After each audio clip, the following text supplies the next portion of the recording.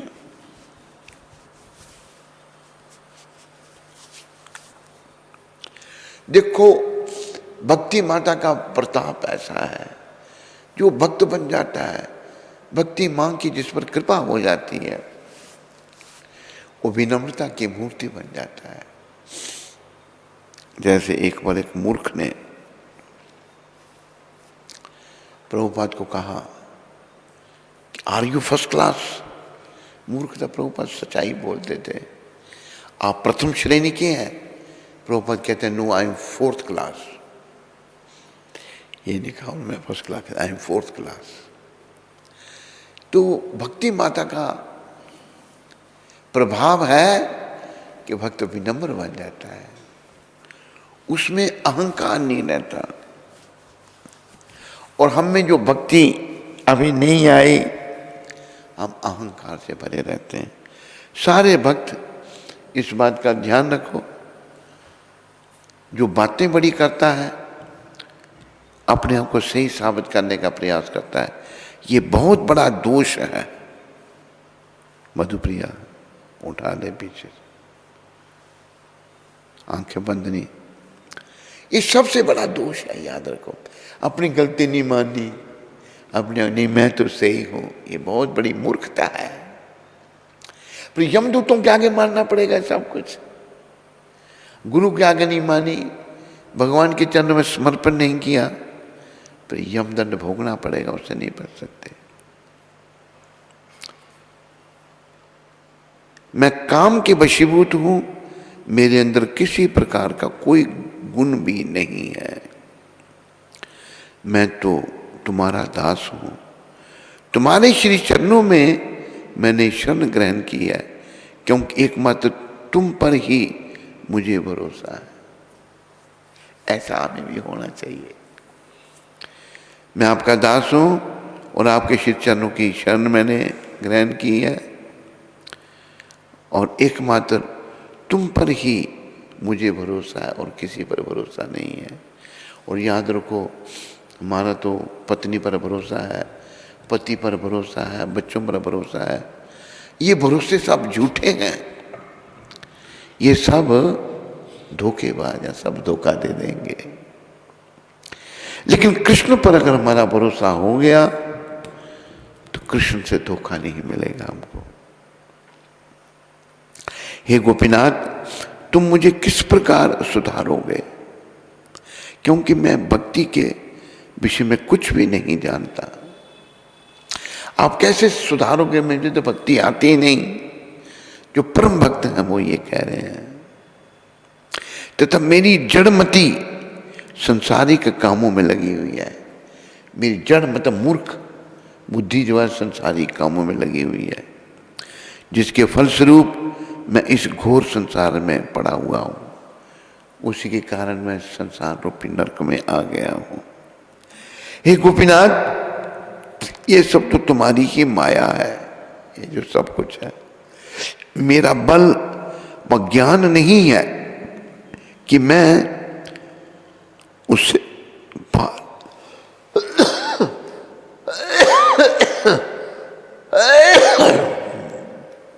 नागी मम बल ज्ञान सुनिर्मल।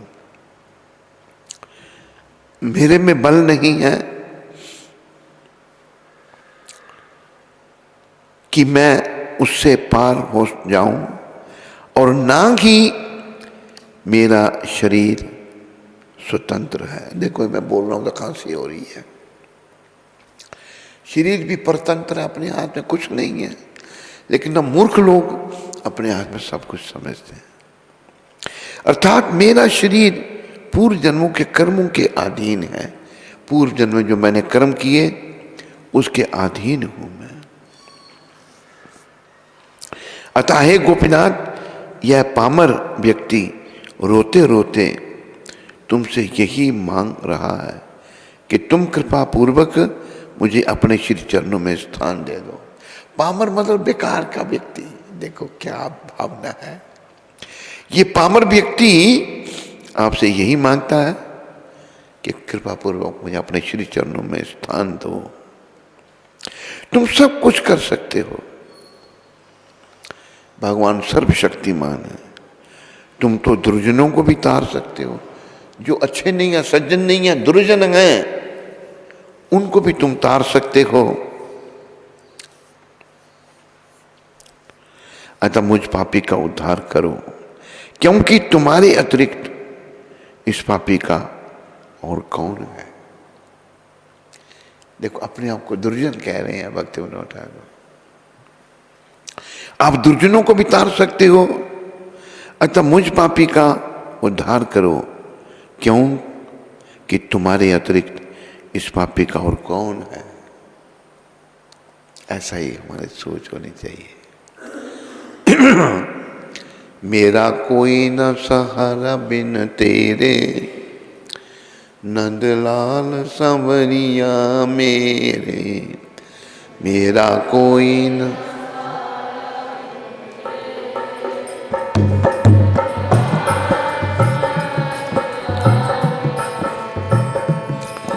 ये जो दुनिया के सहारे हैं सब झूठे हैं।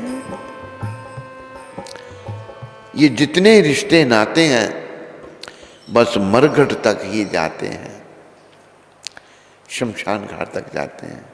फिर हंस अकेला करता कुछ बेचारा, फिर अकेले जाना पड़ेगा वहां से। तो सच्चा सहारा नंदलाल का है। नंदलाल भगवान से, अब जब नंदलाल भगवान को कहोगे ना तो भगवान को बहुत अच्छा लगता है। इसलिए प्रभुपाद कृपा से हमने ये सुबह की प्रार्थना में डाला है।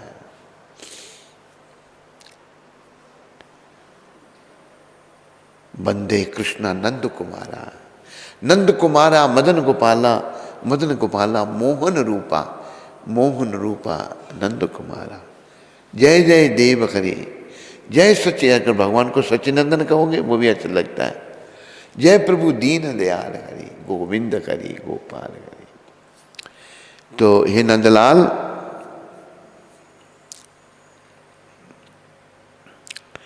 आपके बिना मेरा और कोई सहारा नहीं, और आपके चरणों में मुझे स्थान दे दो। रोते रोते भक्ति विनोद प्रार्थना कर रहे हैं। तुम सब कुछ कर सकते हो, तुम तो दुर्जनों को भी तार सकते हो। अतः मुझ पापी का उद्धार करो, क्योंकि तुम्हारे अतिरिक्त इस पापी का और कौन है। देखो पूतना कितनी बड़ी राक्षस थी। अहो बकीयम स्तन कालकूटम, पूतना का भी उद्धार कर दिया भगवान ने। महापापिन राक्षसी जो भगवान को ही मारने आई थी। कैसे, कितने दयालु भगवान है ये। हे गोपीनाथ, तुम्हारी कृपा तो असीम है। जीवों का कृपा पूर्वक उद्धार करने के लिए तुम इस जगत में आकर सुंदर मनोहारी लीलाएं करते हो। श्री भक्ति विनोद ठाकुर कहते हैं, हे गोपीनाथ, समस्त असुरों ने भी तुम्हारे श्री चरणों को प्राप्त कर लिया है, परंतु मैंने ऐसा कौन सा दोष अपराध किया है कि अभी तक मुझ पर तुम्हारी कृपा नहीं हुई। एक महाभागवत पक्ष का विचार है। तो ये जो हमारे आचार्य हैं सब शुद्ध भक्त। शुद्ध भक्त कोई भौतिक इच्छा नहीं है। इनका मन बिल्कुल निर्मल हरि चरणों में लगा हुआ है। तो इनकी कृपा से हमने भी अपने मन को हरि चरणों में लगाने का प्रयास करना है, लगे रहना है। और आखिरी समय जब परीक्षा कहा जाएगा, अगर हमारा मन हम हरि चरणों में लगाने में सफल हुए तो परीक्षा के समय में ये जरूर लगा रहेगा। अगर नहीं लगा सके तो नहीं हो सकता। और कृष्ण की दया पर कभी सोचना नहीं कि उनकी दया में कोई कमी नहीं, कमी तो मेरे में ही है, क्योंकि मैं विषय कीड़ा हूं, विषय विकारों में पड़ा हुआ हूं। जीव गंदगी में है, फिर भी अपने आप को महान समझता है। एक छोटी सी बात मुझे ध्यान में आ गई, हरि बोल, सर को ऊपर करके बैठा करो। एक बार नारद जी पृथ्वी का विचरण कर रहे थे, उसे एक नारद जी को एक व्यक्ति मिला, प्रणाम किया, कहते महाराज मेरे पर कृपा करो। कहते क्या? मुझे भगवान के पास ले जाओगे? नारद जी बड़े दयालु हैं। अच्छा ले जाऊंगा। कहते कब? अभी चलना? कहते अभी नहीं, अभी थोड़ा काम कहा जाए करके।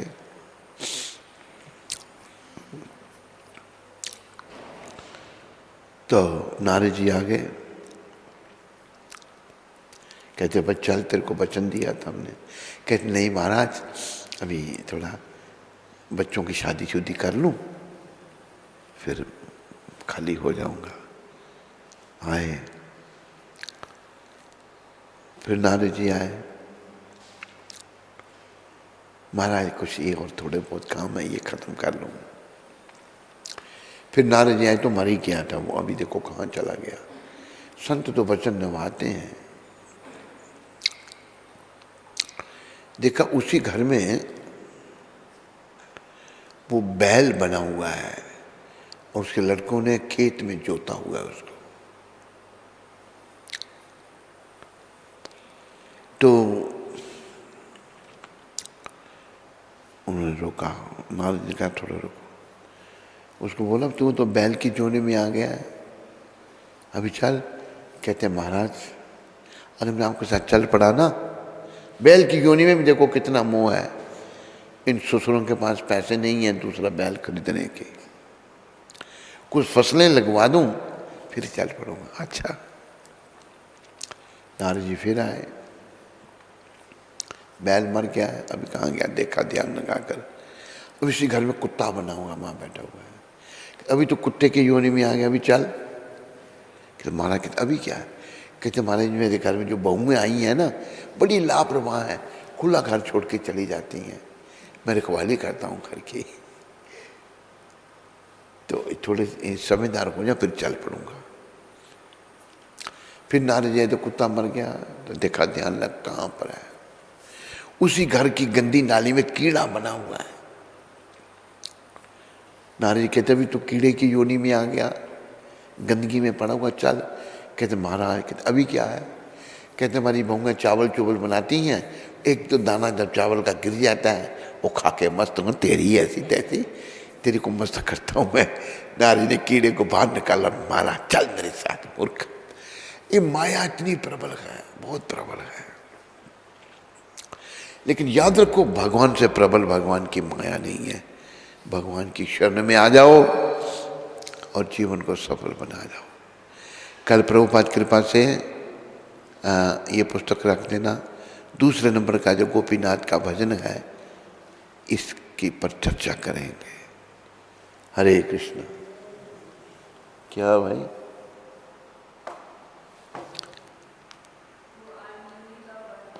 किसका?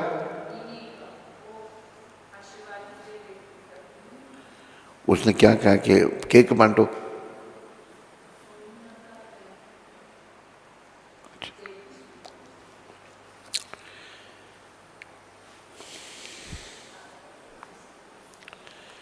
तो सबका धन्यवाद सुनने वालों का, और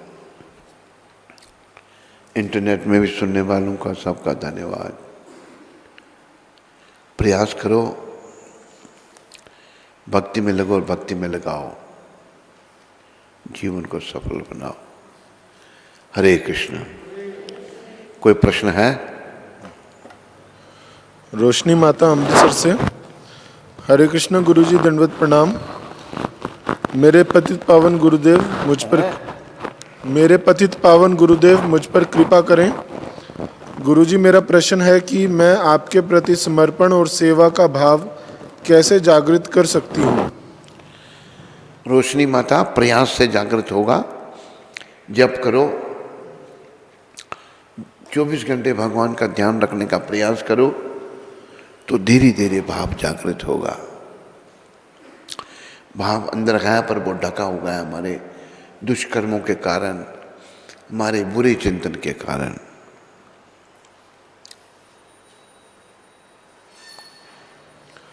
रामवृत प्रभु रांची से। उसका कमांडो का पिता,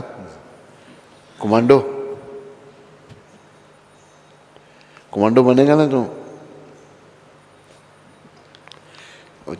भाई रामगृत, ये तो कहता मैं कमांडो ही बनूंगा, अभी भी कहता ऐसे कमांडो बनेगा, अभी कहता है नहीं, पहले कहता है। हाँ बोलो रामकृष्ण जी। सदगुरुदेव महाराज जी की जय हो। आपके पावन चरण कमलों में अर्पित कोटि कोटि प्रणाम स्वीकार हो।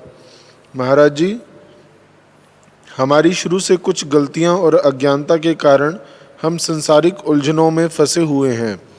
मुझ पतित पर कृपा करें। महाराज जी, हम जल्द से जल्द संसारिक विषयों से छुटकारा पा सकें और भक्ति में प्रगति कर सकें। देखो, रामभृत क्या है? रामभृत कृपा है। कृपा पर कोई शंका नहीं करो, उसे लेने वाले बनो, गंभीर बनने का प्रयास करो। धीरे धीरे हमारी जो बुरी आदतें हैं कई जन्मों की, वो जाएंगी, धीरे धीरे होगा। प्रयास करो समर्पण का, तो समर्पण से भगवान पाप अपने ऊपर ले लेते हैं। और हिमांशु जयपुर से। हरे कृष्ण महाराज जी, दंडवत प्रणाम। भक्ति में आने के बाद भविष्य का चिंतन बना रहता है, जिसके कारण तनाव रहता है। क्या करें? कृपया मार्गदर्शन करें। देखो, जब तक पूरी शुद्धि नहीं होगी ना, ये भविष्य का चिंतन बना रहेगा। जैसे भक्ति में आ जाएंगे, समर्पण कर देंगे, हमारे मन में भी बचपन में ये रहता था, कहाँ जाएंगे, कहाँ रहेंगे, कहाँ खाएंगे। लेकिन जब से आगे गुरु गौरांग, नित्यानंद, राधा कृष्ण कृपा से एक दिन भगवान ने भूखा नहीं रखा, किसी चीज़ की कमी नहीं रखी, हर चीज़ भगवान ने दी। हम कभी घर में होते थे, एक बार भी विदेश में नहीं जा सकते थे। वैसे तो विदेश में कुछ नहीं है, हुआ है कि विदेश में जाने का, सब कुछ हरि चरणों में है।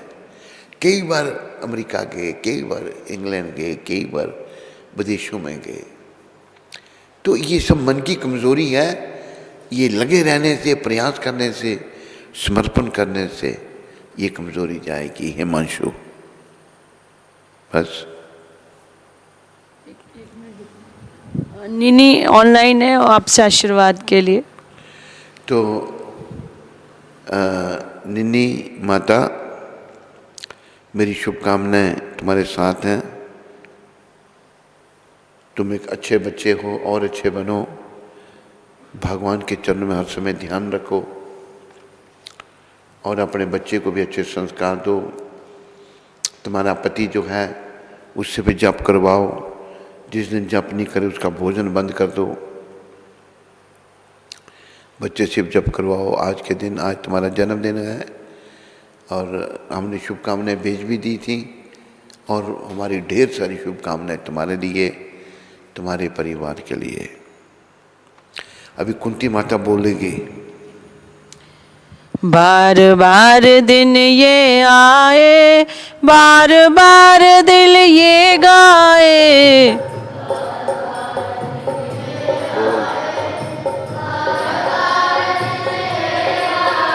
आप जियो हजारों साल, है यही आरज़ू, है मेरी आरज़ू। Happy birthday to you, happy birthday to you, Hare Krishna to Nini. तो आज नीनी माता के जन्म दिवस पे सुबह पहले बच्चों को केक बांटा जाएगा और फिर दिन में आइसक्रीम की पार्टी होगी और शाम को जो आपका प्रोग्राम होगा उसके बाद बच्चों को घड़ियाँ बांटी जाएंगी। क्या करेंगे? रिस्ट वॉच दी जाएगी बच्चों को नीनी की तरफ से। जी, हरे कृष्णा। तो आज जयपुर से मीरा देवी दासी ने अपनी सेवा भेजी है पुरुषोत्तम मास की। तो उनका और उनके परिवार, उनकी सुपुत्री भूमि और अंतरा, इन सभी का श्रील प्रभुपाद आश्रम उधमपुर के सभी भक्तों की ओर से बहुत बहुत धन्यवाद। हरि बोल। सूरत से शुद्ध भक्ति माता जी ने सेवा भेजी है। तो उनका और उनके परिवार का श्रील प्रभुपाद आश्रम उधमपुर के सभी भक्तों की ओर से बहुत बहुत धन्यवाद। दिल्ली से श्याम सखी माता जी और मुरादाबाद से मुरारी गुप्त और निकुंज। दिल्ली से जी, वो श्याम सखी, वो बुद्धि राजा के साथ जो थी ना जुड़ी हुई। मुरादाबाद से मुरारी गुप्त और निकुंजनी देवी दासी ने अपनी सेवा भेजी है पुरुषोत्तम मास की। तो श्रील प्रभुपाद आश्रम उधमपुर के सभी भक्तों की ओर से उनका बहुत बहुत धन्यवाद। हरि बोल। तो आज पुरुषोत्तम मास के 12वें दिन की कथा के उपलक्ष्य में जो प्रसादम का आयोजन किया है वो सूरत से रोहिताश प्रभु और कहाँ से? सूरत से ये तनिष्क के पिताजी। किसके पिताजी? तनिष्क, छोटा वाला तनिष्क। अच्छा। उसके पिताजी शुद्ध भक्ति माता जी और तनिष्क और सरोज माता की तरफ से आज का प्रसाद का आयोजन है। तो उनका और उनके परिवार का श्रील प्रभुपाद आश्रम उधमपुर के सभी भक्तों की ओर से बहुत बहुत धन्यवाद। हरि बोल।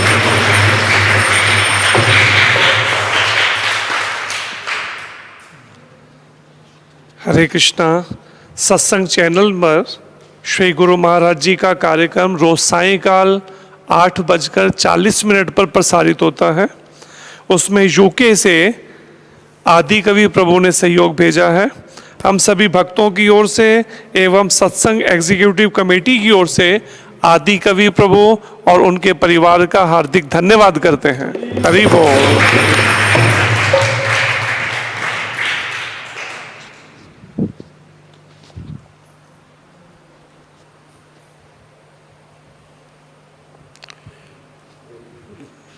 आरती कर लें पहले हम। ये कमेंट, हाँ? एक कमेंट है Janeshwar Gaurang Das. Hare Krishna Maharaj ji, please accept my humble obeisances. All glories to Shri Guru and Gauranga. जय Srila Prabhupada. Please give me your blessings so that I can progress in my spiritual journey. Your servant Janeshwar Gaurang Das. कहाँ से आए ये? आई थिंक ये फ्लोरिडा से है। इनके घर में एक बार सत्संग भी हुआ था आपका।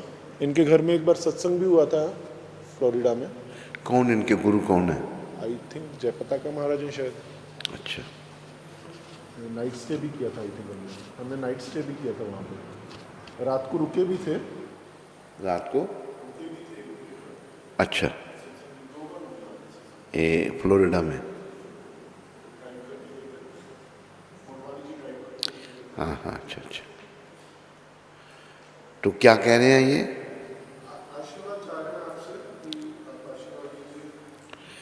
जनेश्वर गौरांग दास जी, हमारी शुभकामनाएं आपके साथ में हैं।